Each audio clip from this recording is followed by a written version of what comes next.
Hi, welcome back. In this lecture, we're going to be talking about accessible navigation.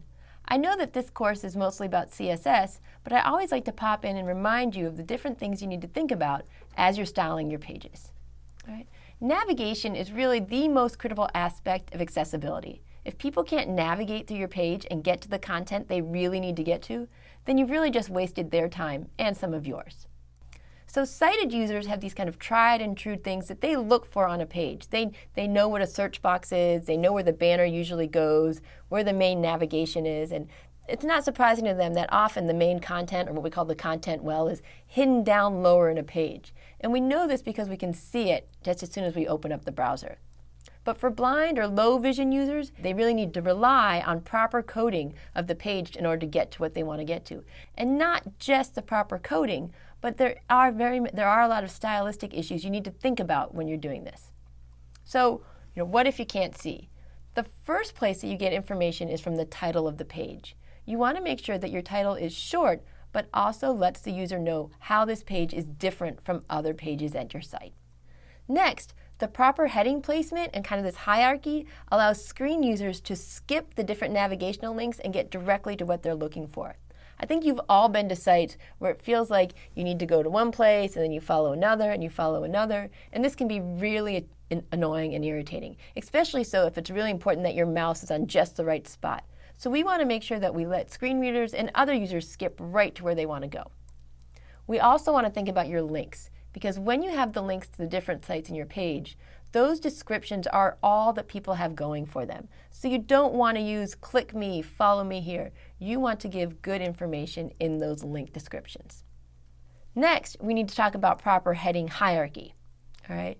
Headings need to be nested in order to really provide structure. So you shouldn't have H3 headings before you have H2 headings. You should only have one H1 heading. You shouldn't jump from H2 to H4.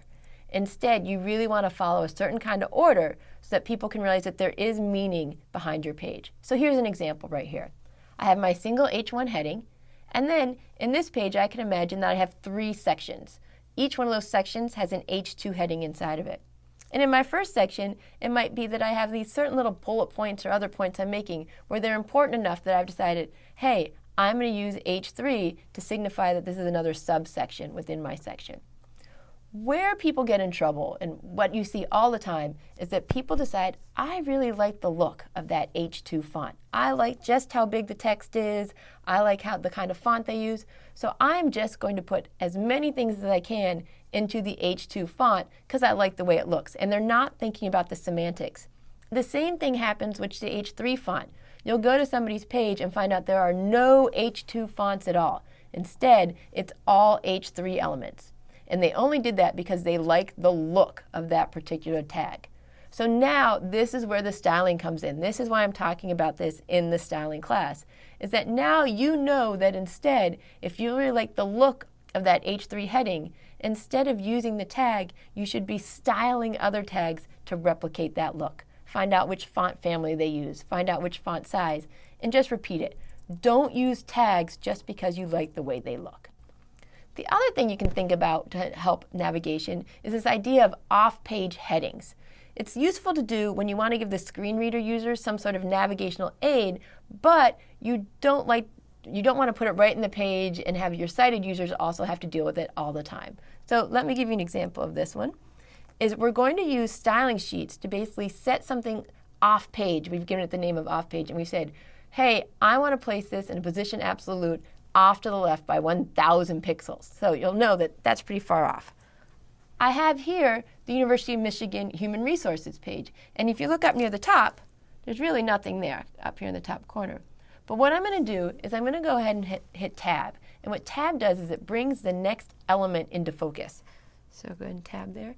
And you can see that now there's this new thing here that says Skip to Main Content. If I click on it,